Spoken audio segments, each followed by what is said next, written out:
taon-taon na lang po, putik ang umaagos sa kanilang mga bahay.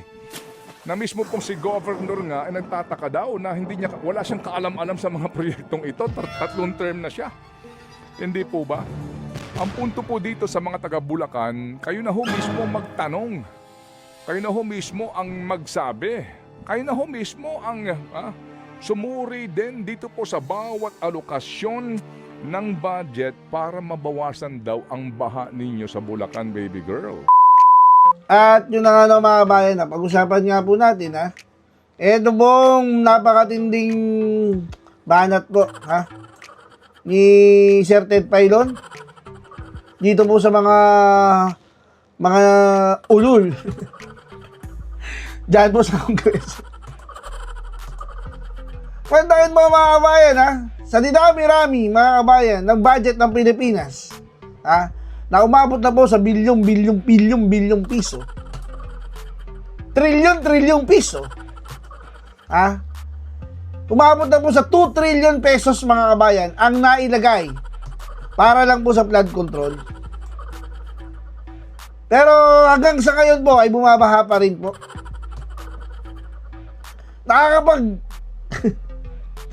Nakakapagtaka lang mga kabayan.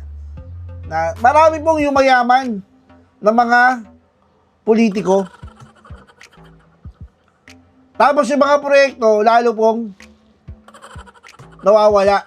Ghost projects. Abang yung mayaman sila, yung mga proyekto nawawala. Habang bumabaha sa kamay nila at mga probinsya, bumabaha naman po ang pondo netong mga ulul dyan sa Kongreso. Isipin mo mga kabayan doon pa lang sa Leyte, hindi po binabaha, pero bumaha po ng pondo mga kabayan. Saan ka naman nakakita ng ganyan, no? Nakakapaggalaiti. Di ba? Tama po yung sinabi ni Sir Ted Yung governor ng Bulacan, 3 termino na po. Pero pag hanggang sa ngayon po, hindi po niya alam na wala pong naitatayong flood control sa lugar niya. Samantala, may pondo po yun. Maniniwala po ba kayo? Tingnan po ninyo kung gaano kaganda, karaming kotse, karaming bahay, yung mga governor po ng lugar po ninyo. Kagagara po ng mga sasakyan papalit-palit na po ng asawa yung iba dyan. Di mo ba? Tingnan nyo po. Tapos yung lugar po ninyo laging bumabaha, isa lang po ibig sabihin yan. Iboto nyo pa po ulit. Gawin nyo pong pang-4, pang-5, pang-6 na termino. Bawal pala yun pag-stop ng pang-4, takbo ulit. Padalunin po ninyo Tapos saka po kayo umangal. Ang hirap po kasi sa inyo, boto kayo ng boto. Diba? Wala namang pagbabago sa lugar ninyo, binoboto nyo pa rin. Sipin nyo 3 termino na, hindi pa alam yung flood control kung meron o wala. Saan ka man nakakita ng ganyan? Ito, panoorin po natin Panoorin po natin yung ulat dyan ni Sir Ted Pailon. Sir Ted, pasok po. Listahan ng mga lalawigan para sa lahat ng regions para hindi siya mahirapan habang tayo po'y naghahandog. Live ito na ating pong diskusyon kasi nga mga kapatid, masakit sa batok ito sa totoo lang Pero anyway, para ho natin ito mairaos po bago mag alas 9 ng umaga, mahaba-haba pong usapan ito. Ito ho muna, no? Okay. Pag-usapan po natin mga kapatid, ito pong paglalaan muna per region sa binabanggit nga po natin. Yan, bigyan mo sa tita mo. Okay? Yan, Kasi nakakailang pangaral na ako sa batang ito Kapag yan ang ginagamit mong source, ganun ka ng ganun. I-swipe ka ng i-swipe. Tapos hinahanap mo yung gusto mong basahin. Ano ba yung isulat mo na lang yan para nandiyan na sa harap mo, di ba? Para nakahiwalay. Alam mo yon di ba? Very simple ang ating buhay. Ika nga po, hindi komplikado. Ngayon, ito mga kapatid, 2022 pag-usapan muna natin. Kasi po, ito'y 2022, 2023 hanggang 2024. Pumuna ha, kasi baka masyado tayong masyak sa laki po ng pera. Pag-usapan po natin ang provision po tungkol sa paglalaan ng pera para po sa baha. Alam niyo, iniba-iba nila pangalan dito. No? Meron kong tawagin ay Flood Management Program, FMP.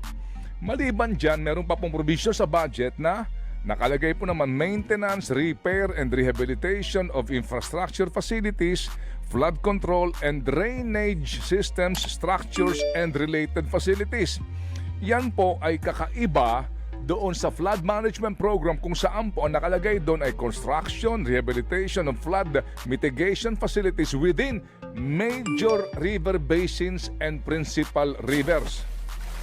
Nakita ho ninyo? So basically po, para sa baha. But wait, there's more. Meron pang tinatawag dito na SIPAG. Ano ba ibig sabihin ng SIPAG? Sustainable Infrastructure Projects Alleviating Gaps. Ayan naman. At meron pang BIP. Basic Infrastructure Program. Flood mitigation structures protecting public infrastructure and facilities. Okay, sige. So ito ho yung top regions mga kapatid. Ha? Ito total po natin to for 2022 alone lamang po ito ha. Region 3 po, ano mga lalawigan nito baby girl? Aurora, Bataan, Bulacan, Nueva Ecija, Pampanga, Tarlac at maging Zambales, mga kapatid. Okay, magkano so far kapag pinagsama-sama natin na ang total na nakalaan na pera para sa flood control projects for Region 3? For 2022, ito po ay 29 billion 969 million 537,000 pesos. Okay, yan po ay isang taon po lamang ito, 2022. Kumbaga, kalahati ng panahon ni Pangulong Duterte, kalahati ng panahon ni Pangulong Marcos. Round off na natin 30 billion. Sige, ngayon, Region 5, ano mga lalawigan to, girl? Sa Region 5, nandyan po ang Albay, Camarines Norte, Camarines Sur, Catanduanes, Masbate, maging Sorsogon. Magkano ang kanilang inilaan na pera? 25 billion 342 million 860,000 pesos. Metro Manila NCR. As we all know, ano po, ito hong mga 17 cities sa Metro Manila. Magkano ang total sa lahat ng mga tinaguriang flood control projects? 23 billion 607 million 877,000 pesos. Okay, samantala po naman sa Region 4A, ano mga probinsya ito? Batangas, Cavite, Laguna, Quezon at Rizal. Malaki din po ang total budget for 2022 ay umabot sa 19 billion 327 million 796,000 pesos. Alright, samantala po naman mga kapatid, ano po? Region 4A po iyon. And Yes. yung pong panglima ay Region 1. Ano ito mga Ilocos lalawigan? Region. Kasama po dyan ang Ilocos Norte, Ilocos Sur, La Union at ang Pangasinan. Okay, ngayon mga kapatid, yan po ay 2022 pa lamang. 2023. Ang top regions mga kapatid ay eto ha. Opo, ang number 1 pa rin, Region 3. Magkano ang kanilang total? Ba, mas malaki na. Parang dumoble. 44 billion 486,100 o 486 million 132,000 pesos. Galing po yan sa almost 30 billion noong 2022. Naging 44 billion. 44.4 billion. Region 5 ang number 2 baby girl. Sila pa rin. Magkano na? Mula po sa 25 noong 2022, ito po ay naging 29 billion 524 million 79,000 pesos.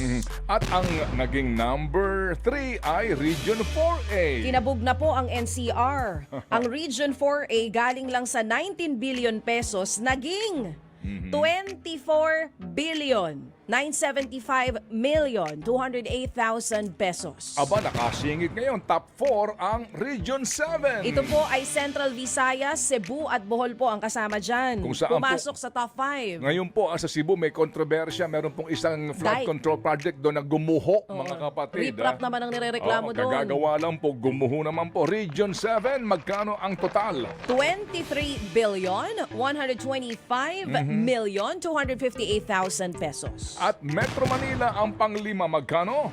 Ang Metro Manila po galing lamang sa 23 billion. Bumaba ang budget nila for 2023. Naging 22 billion, 403 million, 946,000 pesos. Pero yung binabagit mong bumaba, mga kapatid, gaano ba nila kabilis na gasta for Metro Manila nung 2022 ang 23 bilyones pesos. Ngayon, ito po yung 2024, mga kapatid, na allocation. Ito po tayo. Number 1 pa rin ang Region 3. Magkano? Ba, eto na talaga. Eto na talaga, humawak na po kayo sa inyong mga kinauupuan. Galing po sa budget na 44.4 billion pesos. Pero sa taong 2024, ito po ay naging 65 billion. 2024, ito ay 62. 62 billion. Yan. Kita mo, sa sobrang dami ng numbers, nagugulat kayo, di ba? Galing po yung budget nila sa 44 lang. 44 billion. Pero for 2024, ang naging budget po ng Region 3 ay 62 billion. 62 billion, 520 Yan. million, Okay. 130,000 pesos. Hang laki! Alright, ngayon, Region 5 ang pangalawa. Magkano? Sila pa rin ang top 2. Ngayon po, from 29 billion, naging 31 billion, 989 million, 812,000 pesos. Okay, ang number 3 ay NCR. Magkano? Ang NCR, from 22 billion lang noong 2023, naging 27 billion, Okay. 336 million, 544,000 pesos. Okay, and ang Region 1 ang naging number 4. 26 billion, 765 million, 635,000 pesos. Okay, at ang number 5 ay Region 4A. Ba, eto na. Anong mga lalawigan to Region 4A? Region 4A, Batangas, Calabarzon po yan. Batangas, Cavite, Laguna, Quezon at Rizal. Ang Okay. kanila pong 2024 budget for flood control ay 26 billion, 444 million, 105,000 pesos. Nakita ho ninyo mga Ang dami kapatid. nating pera for flood control. Relax ka lang dyan, baby girl, dahil nga sa ngayon, yung summary po nito para lahu lamang, kasi nga Central Luzon po pinag-uusapan natin number 1. Ngayon, puntahan lang po natin specifically yung Bulacan. Kasi po sa record mismo po sa ating ginawang pag-aaral ng ating sarili pong research team dito, okay, in 2022, Bulacan's allocation was 24.56% of Region 3's Flood Management Fund. Ito po yung Flood Management Program na budget. In 2023, Bulacan's allocation was 42.70% ng kabuuang Region 3 budget. In 2024, Bulacan's allocation was 40.91%. Kaya talaga namang may lumalaki ang butas ng ilong ng gagalaiti, mga kapatid. Bakit pinababayaan ang Bulacan? Ang laki pala ng pera ng Bulacan. Hindi po ba? Okay, ngayon, 2024 po ito. 2025, mga kapatid, no? Nagkaroon po tayo ng computation dito. Basically po, for Bulacan alone, na allocation, pinagsama-sama na po natin dito yung 2022, 23, 24, and 25. I-breakdown po natin ito. Kasama na ho dito yung vetoed items. Meaning, ang presidente po, di ba, naghanap siya ng kaparaanan para pababain po yung public works. Okay? Nasa ganun po umangat-angat yung education. Kasi nga po may question constitutional. So, ito ho, isa-isahin natin. For Bulacan alone, mga kapatid. Alright? Bulacan alone. Okay. 2022, 3.7 billion. 2023, 11.9 billion. 2024, 14.6 billion. And 2025, kasama po yung hindi nakasama yung vetoed items, it's 41 billion 358 million 694,000 pesos. FM. Napakalaking pera nito sa Bulacan pa lang po ito. Total number of flood-related projects for Bulacan from Central Office under, ito lang po ay doon sa flood management. Hindi pa kasama yung SIC, yung BPI, yung SAGIP, tama? Hindi pa kasama dito yung SIPAG, SIPAG, hindi sa GIP, Okay. SIPAG. Tsaka yung Opo. BIP or BIP. 2022, 34. 2023, 108. 2024, 160. And 2025, 114 projects. Eto na tayo ngayon. Sipag. Opo. Detalyihin po natin to. Ayun. Kaya nga ho kami gumawa din po dito. May graphics tayo ngayon dito. Napakahirap nga po nating himay-himayin to at baka ho tayo abutin bukas, no? Dito po sa ating pong pag-present dito pong ginawa nating pag-aaral. Basically po, bigyan mo kami ng halimbawa, 2022 na graphics natin dito.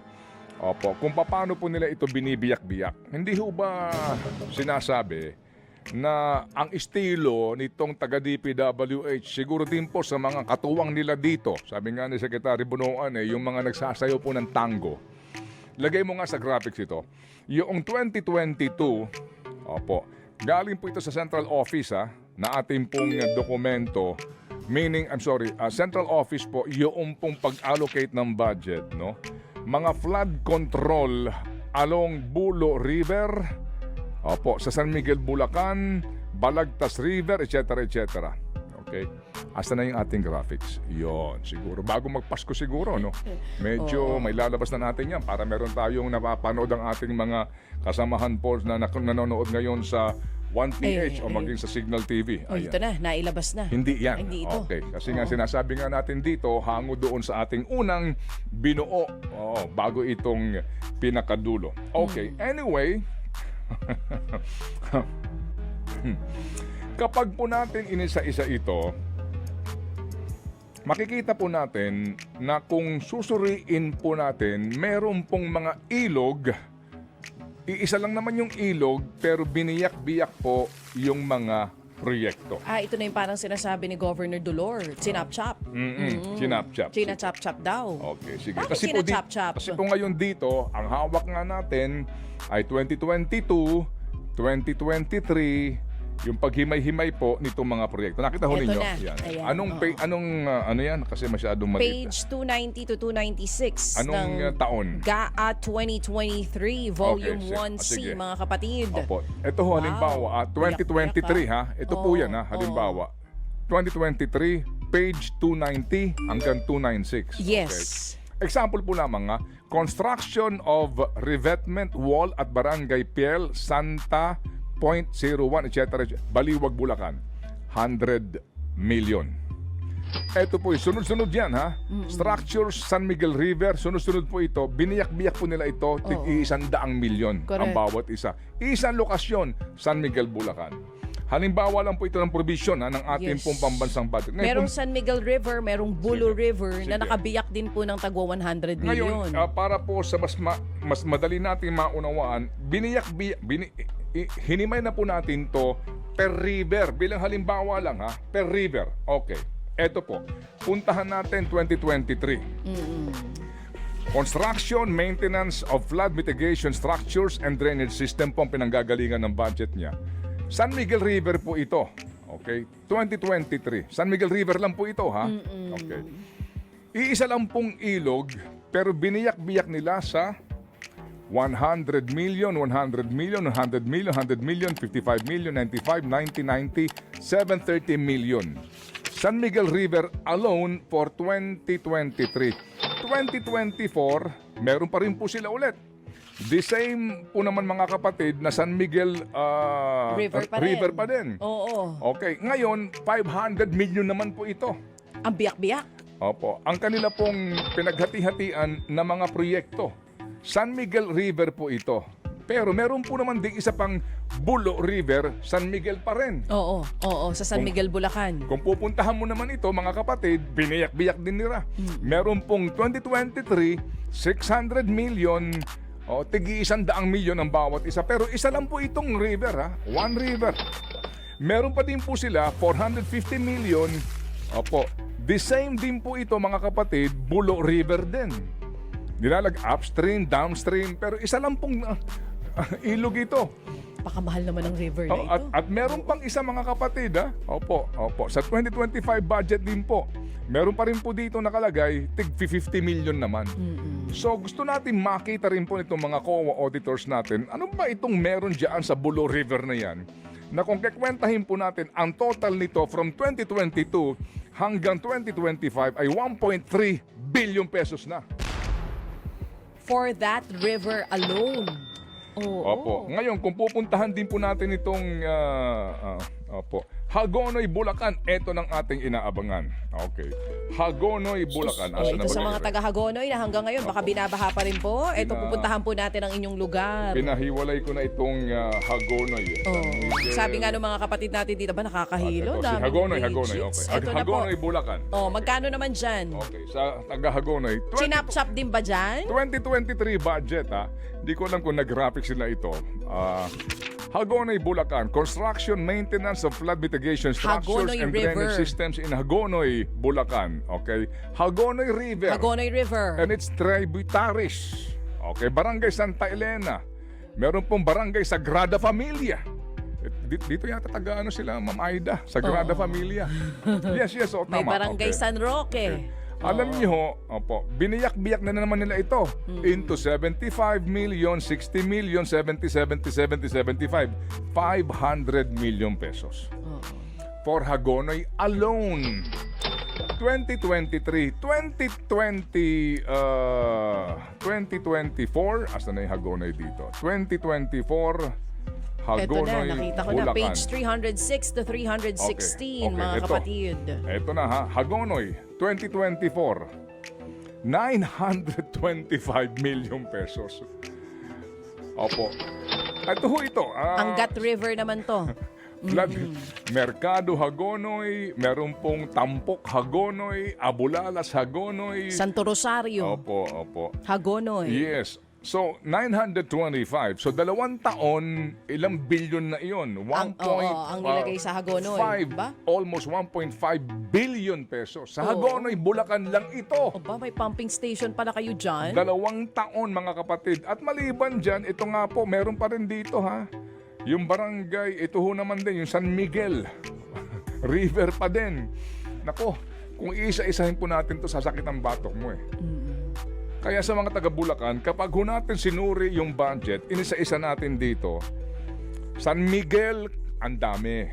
Meron pong San Ildefonso, San Rafael, meron pong San Jose, may Pandi, Plaridel, Baliwag, Kalumpit, pati nga Bukawi eh. Kaya magtataka ka din kung bakit pati may Kawayan meron din.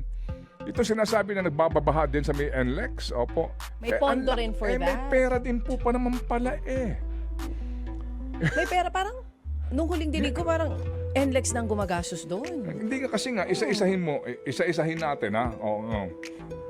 Ito pong, kung meron ho kayo pakakataon, puntahan niyo po yung website na binabanggit po ng ating presidente, girl. Kasi doon naman, in fairness, pwede mong masilip pati po yung mga nagdaang budget ng DPWH. Alright? Pag inisa-isa po natin to San Ildefonso, Bulacan, may Kawayan, Bulacan, ito Santa Maria River, Barangay Ubihan, may Kawayan, Bulacan, Phase 2, 100 million. Barangay Ubihan, Phase 1, 100 million. Sa loob po lamang ito ng 2024 GAA. May Kawayan, Bulacan, 300 milyon kaagad rito eh. San Ildefonso, Bulacan, Balagtas, Bulacan. Malolo City, Bulacan, 100 million din. Kalumpit, Bulacan, 100 Diyos ko po, by the hundreds of millions of pesos po ito na nakalaan para po sa Bulacan, sa bawat bayan. Pag kinumpit mo ito mga kapatid, umaabot nga ng bilyon para sa isang bayan lang. Hindi ho natin sinasabi na wag yung gastusan. Hindi natin sinasabi na mali ito. Hindi po ba? Talaga naman kailangan ng Bulacan ng mga proyekto para masugpo, mabawasan man lamang po itong pagbabaha. Pero ang tanong nga po natin dito, bakit ilang taon na po naglalaan ng malaking pera, ba't yung po mga kababayan natin sa Bulacan, taon-taon na lang po, putik ang umaagos sa kanilang mga bahay. Na mismo pong si Governor nga ay nagtataka daw na wala siyang kaalam-alam sa mga proyektong ito, 3 term na siya. Hindi po ba? Ang punto po dito sa mga taga Bulacan, kayo na ho mismo magtanong. Kayo na ho mismo ang magsabi. Kayo na ho mismo ang sumuri din dito po sa bawat alokasyon ng budget para mabawasan daw ang baha ninyo sa Bulacan, baby girl. Nakakastorbo ko sa'yo, Cha.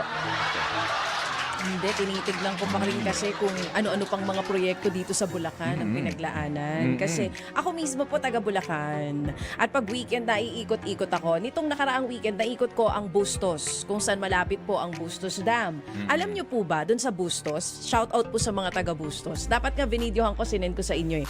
Isang buong stretch ng street na kay haba-haba, ginagawa, parang buong Bustos, may ginagawa sa kalsada.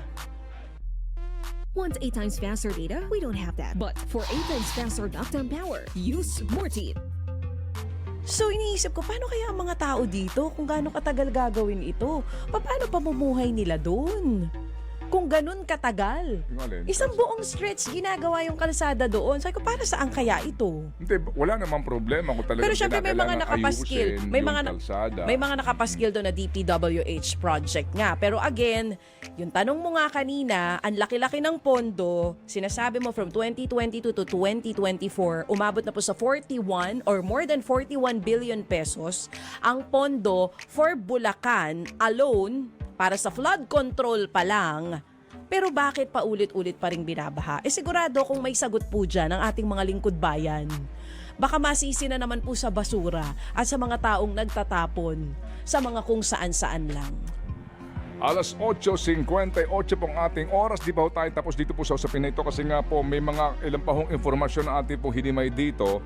But again, atin na pong inuulit ha mga kapatid, hindi po sa kine-question natin ang gustong mangyari na ayusin ang problema ng baha sa Bulacan o maging sa Metro Manila. Ang atin po lamang ditong kine-question nga ay yung resulta ng pagpopondo. Hindi po ba? Yung pong talaga ho bang nararamdaman itong napakalaking perang nilalaan natin sa mga proyektong ito? Yan po ang ating pagka-question dito ho. Ngayon, mga kapatid, meron pong nangyayari na ng mga investigasyon. Mamaya daw po in the Senate at yan po iginagalang nga natin at dapat lang pong gawin. Pero tandaan nating lahat, ang lahat ng ito ay in aid of legislation. Opo, at the end of the day, hindi sila magpapakulong ng mga tao. But they can recommend sa kanilang committee report na gagawin. Kaya mamaya po, babalikan po naman natin ang katanungan, ano ang end